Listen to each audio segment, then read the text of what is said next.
You ready? I'm ready. Alright. I'm ready. Don't worry about it. You ready? Go. Oh, we're recording the whole time. There we go. We won't edit that out. That was actually hilarious. Okay. Alright. Welcome, guys. Welcome to episode 2 of the Oval Ball. We are still feeling it after round 1, back at work and uni. And the only thing that's keeping us going is at least some emotion, if it's good or bad. It is about round 1. So, Matt, both of our sides had a pretty ordinary week in football. Your men lost by how much actually was that again?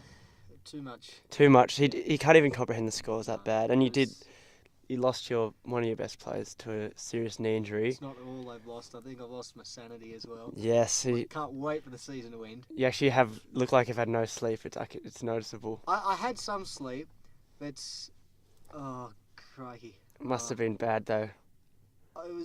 Because I was working at Albert Park yesterday for the Grand Prix, and I was wondering constantly throughout the day, how's the Ablett return going to go? What's happening in West Coast land, and then obviously in Canberra.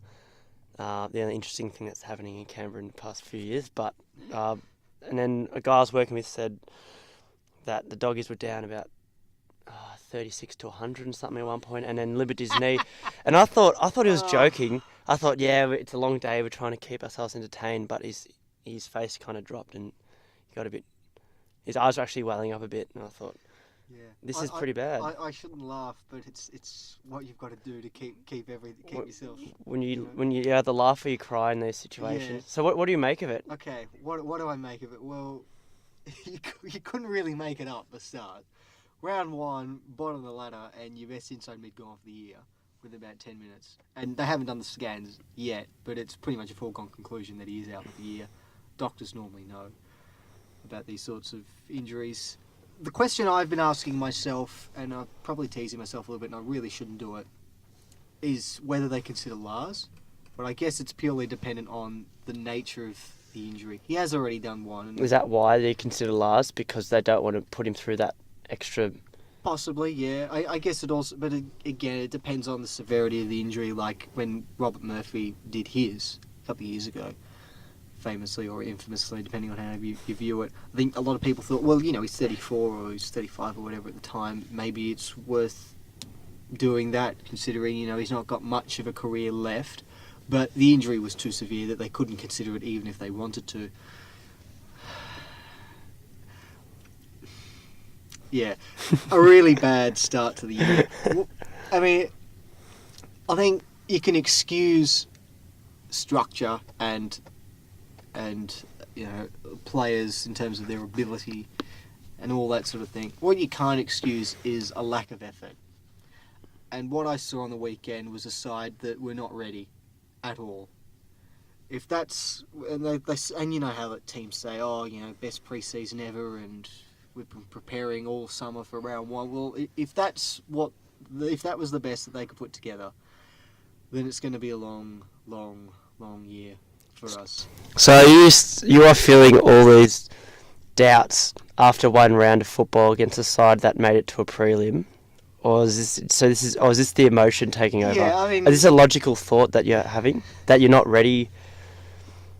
Well, I look at the side and I look at the coach, and whatever happens, I mean, Luke Beveridge in my eyes will always be a hero, and he'll always be the one that got us to that premiership because it was his style of coaching that got us there.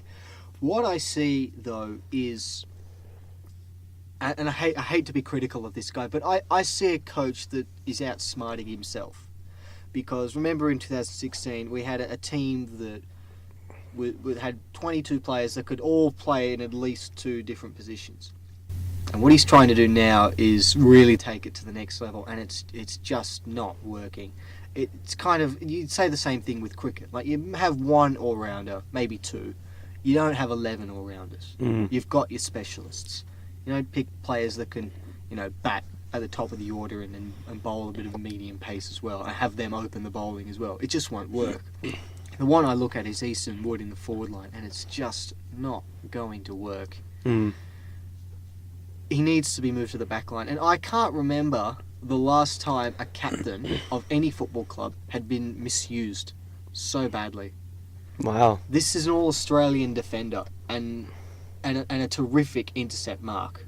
It's got to be said. And he looks completely bereft of confidence in the forward line. And even when he moved to the back line, he just looked a shadow of his former self because he forgot what it meant to be able to play to the best of your ability and to be able to play with freedom.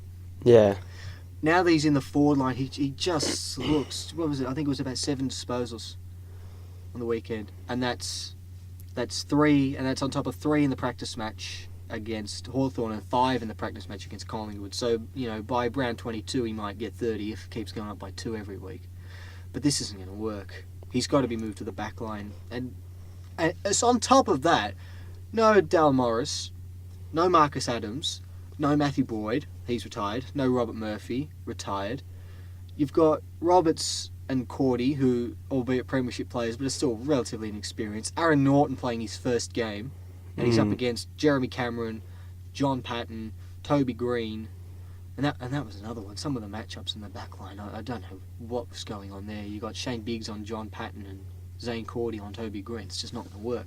So to have your most experienced defender playing at full forward, and Jason Johannesson playing at full forward at times as well, your quickest player, it's just a mess at the moment, I'm afraid. Oh, it's one of those things that really, I think the round 1 curse happens every year. There's literally 6 months, I think it is, leading up to... Oh, no, well, whenever the fixture comes out, our minds go straight to that and that one game. And I think there's a bit too much, and we can't help it, but there's always a bit too much excitement going into one game compared to, I guess, a final or a grand final. But it's just human nature because it's the only thing... Yeah, you're looking forward to getting the season started. You're not spending the whole summer thinking about, how good's round 6 going to be? Wait for it. Well, some people do. I get that. There's a tendency for people to overreact, and people were telling me, well, last year the Giants got smashed by Adelaide. I think they lost by about 12 goals, and then they were making the prelim. But difference was, even at 3/4 time, Giants looked like an outside chance. Yeah. To win it still at 3/4 time, even though they might have been 5-6 goals down. We were well out of it about halfway during the second term. Well out of it. We were long gone. And it's a real problem that the back line just has no sort of match-up structure at all. The midfield got obliterated, and that's been the strength of our side since Beveridge has come in. And I can't see any way that forward line to be able to kick a winning score. The only player that looked likely was Billy Gowers. That was his first game. Who's that? No. Exactly. Who's Billy Gowers? Yeah. That was Well, his good first on game, him. and he looked good. And, Something for the coaches to think about. Yeah, fair play to him because he was really good, and he was probably our best forward, which is a concern. Yeah. And when you've got Tom Boyd, high draft pick, Josh Shackey, high draft pick, 1 and 2. yeah, playing in the VFL. I don't know whether I said this to you or whether I've said it to somebody else last week. You look at the key forwards at other clubs. They'll put them there and they'll say, well, sink or swim. Darcy Moore is the one I think of for Collingwood, and I'll get on to Collingwood in a minute. It's not the Bulldogs podcast. But you know what Nathan Buckley did with him last year? He stuck him in the forward line. He didn't have a lot of help, in fairness, and he struggled, but he didn't put him into the ruck. And same with Essendon, with Joe Danaher. You wouldn't see who's the coach? John Worsfold put him in the ruck at any stage. You wouldn't see who's it? Brad Scott put Ben Brown into the ruck at North Melbourne. You wouldn't see Brisbane do it with Chris Fagan being the coach. You wouldn't see him do it with Eric Hipwood, or Adelaide with Taylor Walker, or Carlton with Charlie Curnow. Yeah, I could go on for every other team. It would not happen. But why it's happening at the Bulldogs, I don't understand. And Beveridge said yesterday that Shackey and Boyd could be like the Josh Kennedy, and this is the West Coast one. Well, they could be if they actually played in the forward line. And even in the VFL, they're alternating them between ruck and forward, and it doesn't make any sense. You've got to ask yourself, what did you draft them? What did you bring them in for? Did you bring them in to be that forward or to be a ruckman? Versatility is all right to an extent because you'll get players that can do it, but not everyone can, and they have to decide what they want those players to be. At least Redpath will be available for the suspension this week, so we might have a key forward. Yeah. All right, that's. I'm going to stop. You feel better after that? Not really, not really. I could go on and on and on. Yeah. But we'll move on. What about Collingwood?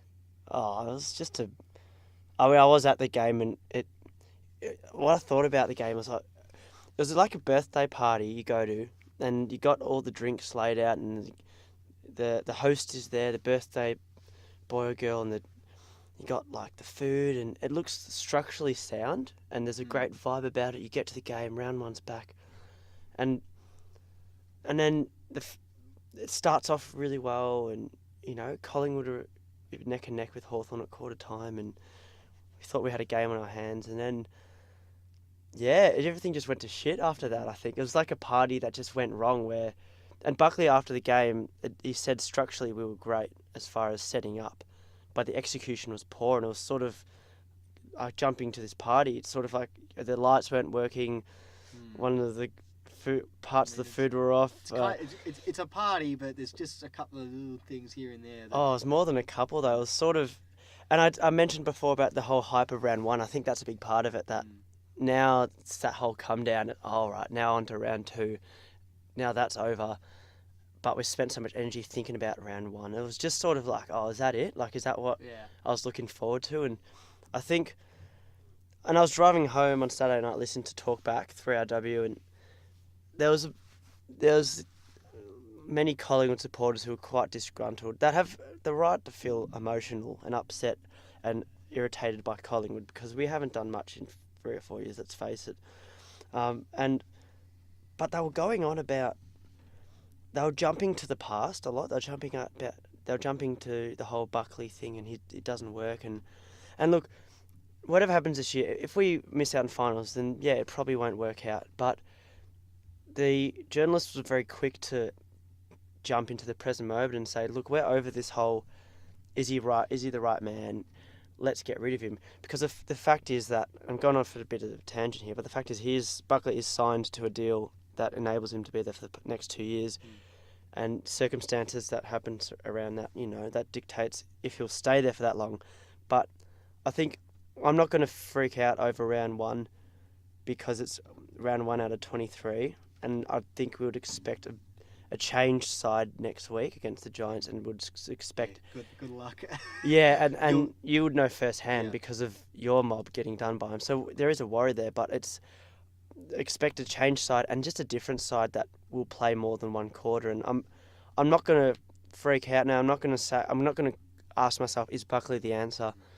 Because we're over that now. Now it's in the present moment about, let's make this next 2 years work. If it means making finals, if it means making the top 4.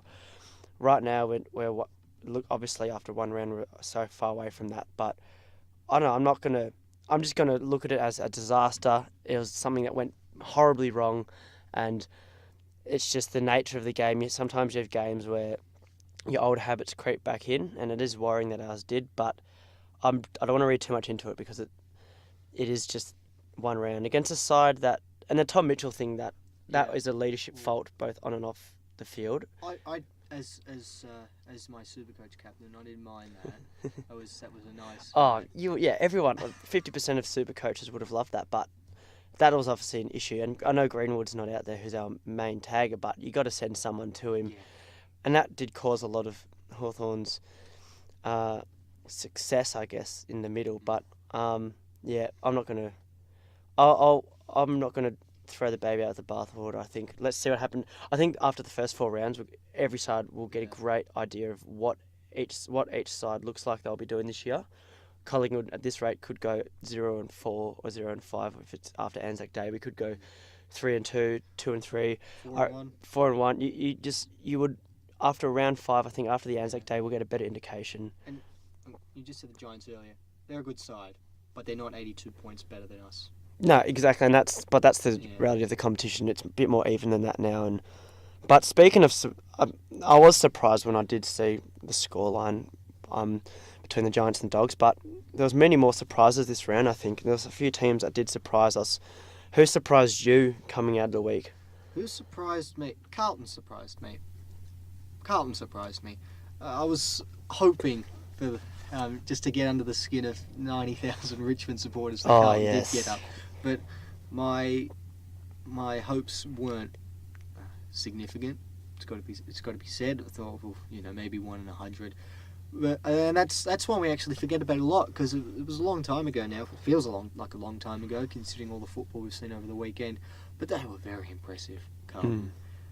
Not so the shorts that they wore. I don't know about them. That was weird. But the players they've got, and the headline act was obviously Charlie Curnow, 5 straight. What a gift for a key forward to play in the forward line right now. First player under Brenton Bolton to score 5 goals in a game. So that's telling. I mean, it's more.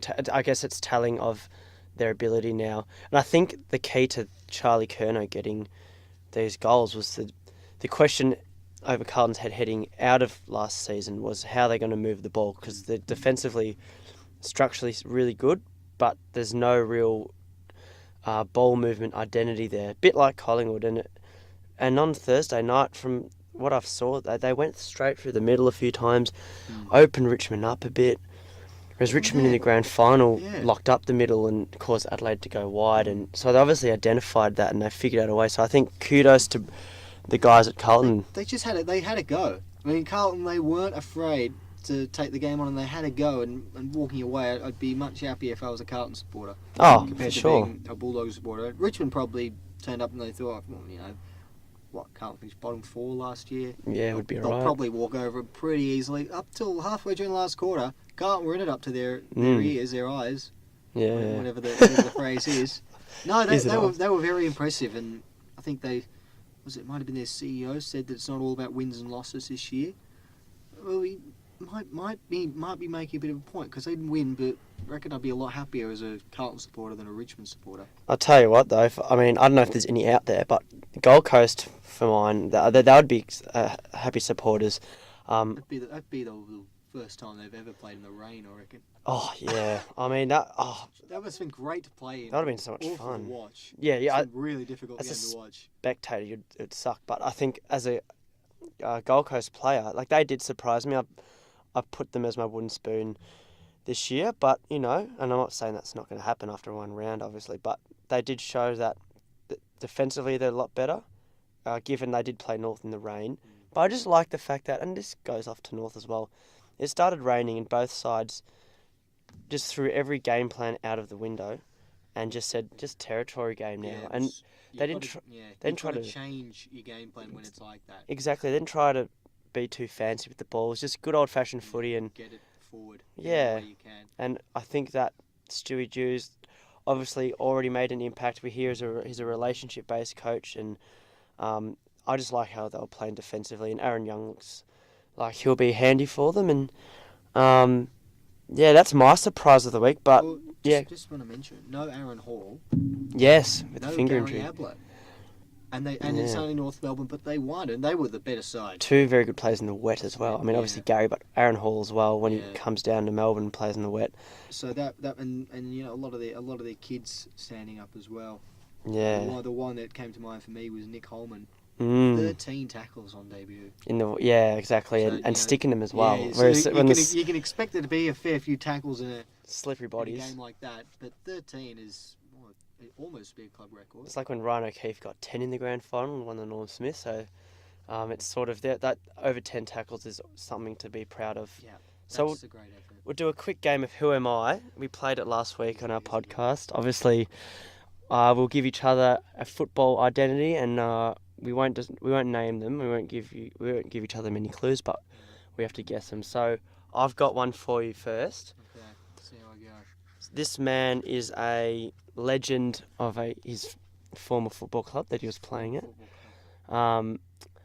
He is a Warrnambool boy, which I have a few roots in Warrnambool, but that sounded pretty bad. I have family connections in Warrnambool. I'm just overthinking what I said. He's a Warrnambool boy. Sorry, he's a Warrnambool boy, and he is known for his courage, and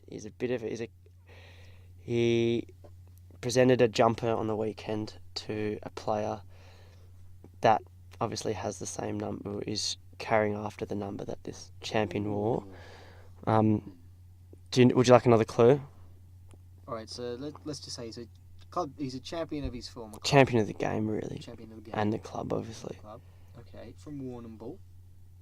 And he presented the jumper on the weekend to the player who's wearing the next number. The successor. Right. Yeah, give me one more. I've got an idea, but give me one more. His face is full of titanium. Okay. Does that help? That does not help. Okay. Oh, hang on. No, maybe it does. Just have a wild guess. He's broken his face a couple of times. Just have a wild guess. Interstate club. Yeah, I got it now. I think from memory, he was also playing cricket for Victoria in the under-17s. I don't know that. I mean, if we're on the same page. If we are on the same page. Do you know who it is? Country boy from Victoria. Yep. Medal plates. I'm thinking Jonathan Brown. Yes. Do you have one for me? I do. Okay. I'm a Norm Smith medalist. I love those. Yeah. I'm a Norm Smith medalist. And I grew up, and I believe this to be true, I grew up being good mates with Trent Cotchin. It's not Trent Cotchin. No. He was rushed, not rushed hospital, but he was in hospital. He was. The migraine. Must have been a bloody bad migraine. Poor thing. I think I had one, but it wasn't quite hospital worthy on the weekend. I had one a few weekends ago, I'll tell you what. Norm Smith medalist, friends of Trent Cotchin. Oh. I'm hesitant of giving too many clues away, so I'm just going to give you a couple at a time. His only friend is Matthew Cruiser from, I don't know, that's because in the same draft, the one that I can... Oh, is he a teammate? Is he a teammate of Trent Cotchin? Yeah. No. Oh, I was just going to say Dust. No. Now, wouldn't that be a full circle? I don't know,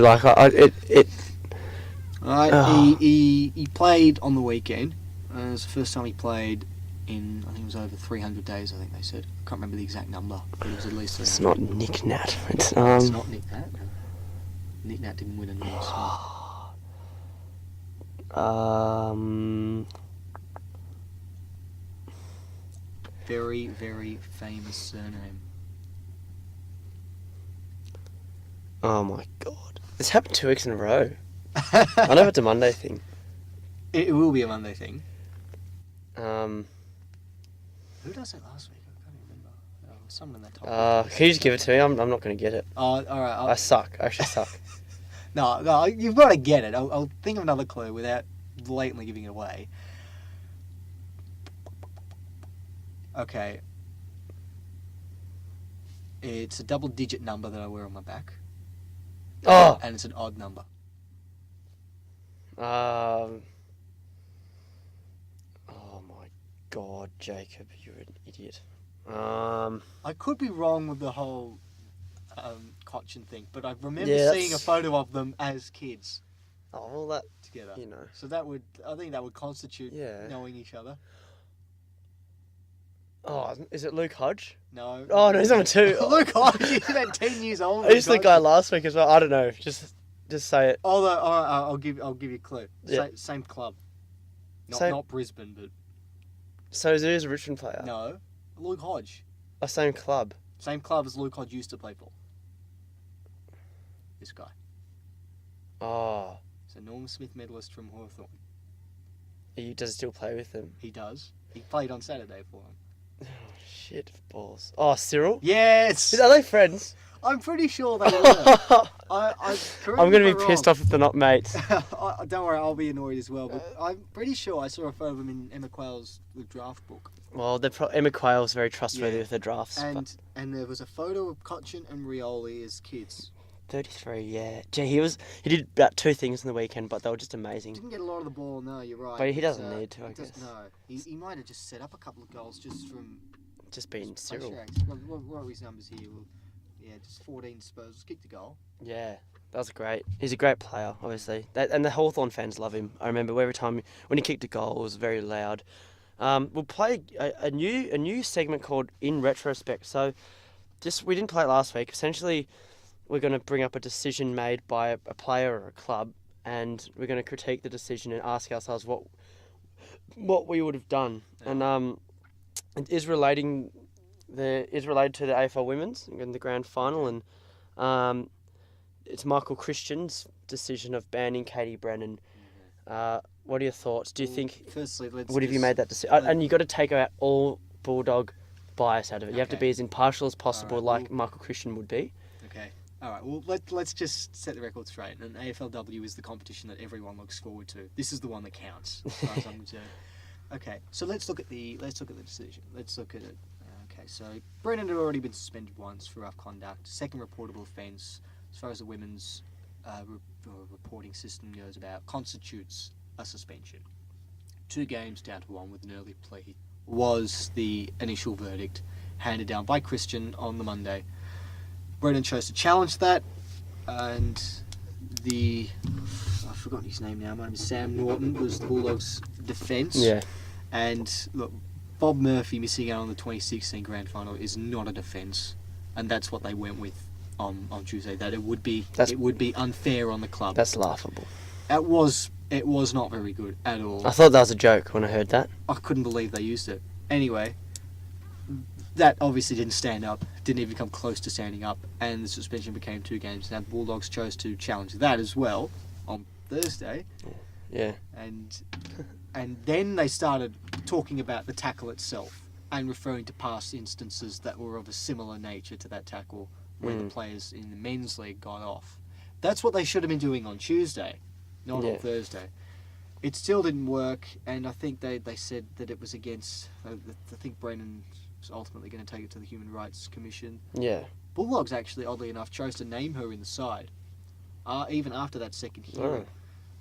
I think they were considering taking it to court. I'm not sure how they were going to resolve it within a day, but Yeah. they eventually replaced her with Kirsten McLeod, I think it was. So is it something that you would have given it was rough conduct? Was it careless, I think? Deemed careless. I think it's a much clearer system, but if you were Michael Christian, would have you suspended Katie Brennan based on the tackle? No, still not. Still no. Still not. You can. It doesn't matter whether I go for Bulldogs or Brisbane. Why is that? Firstly, and this wouldn't come into consideration at all because you need hindsight for it. Some of the tackles that took place on the weekend in the grand final itself were a lot worse than what Brennan instigated. But they don't have anything to go off in the future. And we'll see how similar those punishments are in comparison to what Brennan got, and then we can compare, because I don't think they've come through yet. But there were some really bad tackles which were, look, if Brennan had have executed a tackle similar to that, then I can understand it. But the fact that it was Harriet Cordner who was the victim, she had one arm free to protect herself in the tackle by Brennan. She chose not to do that. Her head hit the ground. I don't know. Some camera angles pick it up, some camera angles don't. It may be a whiplash thing rather than a head actually hitting the ground. I don't want to speculate. I will speculate, but I don't want to say one or the other. She didn't have to go off the ground. You could have argued that it was actually a free kick to Brendan for holding the ball. I think that was the key, though, that she didn't require any medical attention. This is Cordner, and she didn't have to go off the ground. So you're really punishing Brendan for the tackle rather than the outcome. And this is something that's resurfaced that we've spoken about in AFL last year. Players getting suspended for the outcome rather than the tackle, but this time it's the other way around. Which is what it should be, shouldn't it? It should be punishing the tackle, not the action, because some players will fall heavier than players based on their past concussion history. I can see why one would choose to take that course of action, but it's a bit of a turnaround from what we were punishing them for last year. I understand that the system is different, but I would have liked a little bit more clarity on that. I don't think we've really been offered that sort of, well, now we're going to punish players for the action rather than the outcome. Yeah. Because it's the action that causes the outcome, and that's what we want to eradicate from the game. Yeah. Decisions. So, I don't know. That's just me. I think it was harsh. Yeah. And I think it became a bit of a mess in the end. And unfortunately, it's getting into this whole equality thing, and it's not a path I really want to go down and discuss. I'd rather just talk about the incident itself. What did you think? If you were sitting in Christian's seat, I just think that it's as simple as if she didn't get suspended early, or she didn't get rubbed out early in the season, this wouldn't have happened. I think it's a clear system. It's a massive shame that she was out because she's a pioneer of women's football, and I'm happy for her. Obviously, because they won, but I know at the same time it's melancholy because there's a part of her I'm sure they'll be very emotional that she wasn't out there with them, but. And she's a pioneer of the game and all that, but just the reality is you get rubbed out for one. If you're a repeat offender, which technically she is, she's not a criminal, but she's been rubbed out twice, then that's just the reality of it. The system's in place. I'm not gonna change the system, but it is a shame. But I just thought the weekend. I thought it was although the weather was poor and the skills were poor as well. As a result of the weather. Yeah, which wasn't great for the showcase. But I just think in the grand final, it's never like that. In the men's as well. In any sport, in the NBA, and usually just in EPL, it's never a highly skilled contest. Because everyone's just so aroused and stimulated and ready to go. And I thought it was just a good old-fashioned, Just pressure high on pressure. Everyone, on every possession, doesn't matter when it is or where it is. And I did watch most of that game, and it was just a great, just as far as competitive-wise, it was a very good spectacle to watch, and a lot of bodies went flying, a lot of injuries. Brisbane fought hard to make their way back into the game, but I just thought it was great. Ali Blackburn would be happy as well, stepping in as captain, and she, as well as Katie Brennan, has played an instrumental role in that football club's rise to the women's. But you mentioned Blackburn. I actually watched the game. I've been watching the women's pretty closely this year because we've actually been doing all right. Ellie Blackburn has been a star. The one player that and Monique Conti won best on ground. Yeah, and she's a prodigy. She's been terrific. She's an NBL. Yeah, especially in the second half award of the winner season, she's been really, really good. With the Boomers. Two players that I think the conditions suited them perfectly, and one of them is one of my favourites, is Emma Carney. But she didn't get much of the ball early. She had 6 disposals or something. Until half She finished time. with 15, I think, which was second highest on the ground. But in that third quarter, where the Dogs made their move, that's when she was instrumental. And you might not be a day where you can make it your moment. And I think that's what she did. And then she kicked the goal. No, Yeah, she was terrific. Yeah. Her midfield work in that third term, her body especially, was superb. And the other one was Kirsty Lamb. Yeah. Similar build to Carney, and she took the game on, and she just she bursted through packs all afternoon, and she really put her head down and went for it. And I think those two can be mighty pleased with their efforts. Speaking of bursting through packs, our little master, our little champion, Gary Ablett, has returned on the weekend against Melbourne in what seemed to be a thriller of a game, and looked like he never left. Yeah, just slotted seamlessly back into it. Yeah, well, I believe that he, if he plays like that every week, which I don't know if he'll be playing every week, but he could really put himself in the Brownlow contention, and it is a feel-good story. But I think we're over until Geelong win a grand final with the big three or win a big final. I think the romance is now put on hold a little bit. Now it's just let's just see how they go. How does Gary go? And I am a victim of Geelong's success, obviously watching Collingwood lose in 2011, but a part of me is excited as a football purist for Gary to be back in his true colours. And what do you make of the game? The game itself was a terrific one. Oh, I'm not going to be honest. He got 39 disposals or something. His game, 39 disposals a goal. He's probably got the 3 votes. Yeah. I'm not going to. I mean, again, he's got the 3 votes. Not the first time. Ablett, not 3 the first votes. time in his career. Yeah. The game, in general, between Geelong and Melbourne was terrific.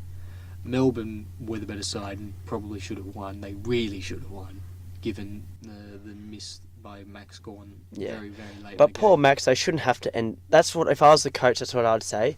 Poor Max, we shouldn't have ended up in that situation where he had the ball. They should have won that one. They should have been in front by that stage anyway. My doubts still hang over Geelong as a result of that.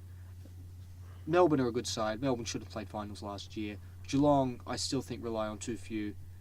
Ablett, Selwood, Dangerfield, when he comes back, he didn't play. So that was actually a surprise in itself that they won without Dangerfield, which is a good step forward for them. But I still think they rely on those 3. They found Tim Kelly, who was very good, terrific. In fact. And their ruckman, I can't pronounce his name. I'm so bad, but Rustigaliva? Oh, but he looked great. Rustigaliva? He looks like a player. Far out. He's so mobile. Not bad. Yeah, he's not bad. Yeah. Radigalia. Radigalia, that's it. Sava Radigalia. Good on him. Yeah, Good on the young man. He looked all right. But I still have queries over Geelong's ability with their bottom six of their best 22. And it's just they're the bottom half of their best 22 to get them over the line. Yeah.